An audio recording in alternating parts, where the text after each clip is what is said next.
let's make a loaf of sourdough bread. First, we're going to start off with some bubbly active sourdough, 100 grams of that. And then we're going to go in with about 400 grams of water. I like to use filtered water from my fridge and then just let it sit on the counter for 24 hours. And now we're going to mix these two together, mix until they're fully together and making it look like a milk almost. And then we're going to go in with some real salt, 10 grams of real salt for one loaf of bread. And we're going to mix those things together until they're really good and incorporated. Next, I like to use a bread flour. I actually learned through trial and error that using bread flour makes a really great, spongy, softer loaf of bread.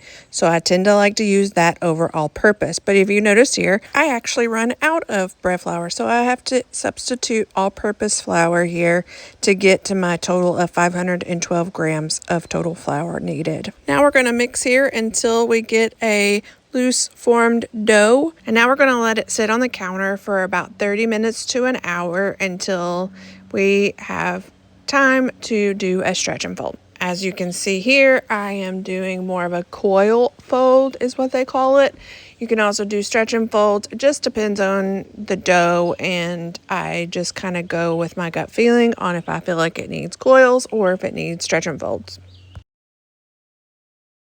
I like to do about 2 to 3 stretch and folds or coil folds depending on the dough. I wait to see if it feels tight. You can see in the last one I actually kind of already did the stretch and fold, but I wanted to show it to you.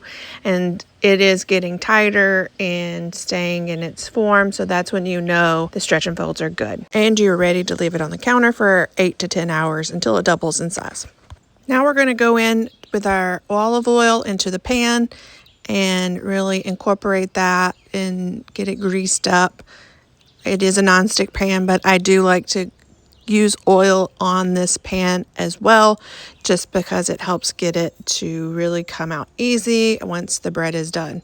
So we grease her up, and now we move to greasing the counter with oil. People like to go in with flour here. I tend to like to use the oil more, just less messy.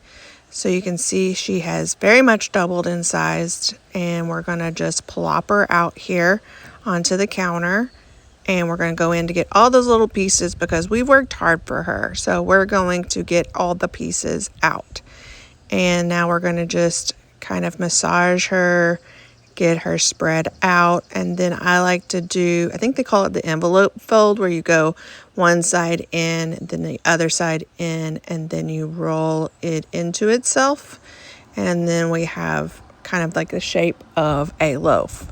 And we're going to shape and shape. We're going to leave all those bubbles, leave them as they are to keep a little bit of air in there. And then we're going to plop her into a pan and give her some little space, and then we're going to put oil on top. Now this is where I tend to put her in the fridge, but for today I did not want to do that, so we're leaving her on the counter for a couple of hours to let her continue to rise up a bit. Okay, so I did pop that bubble on top because I didn't want it to have a big bubble on top of the crust.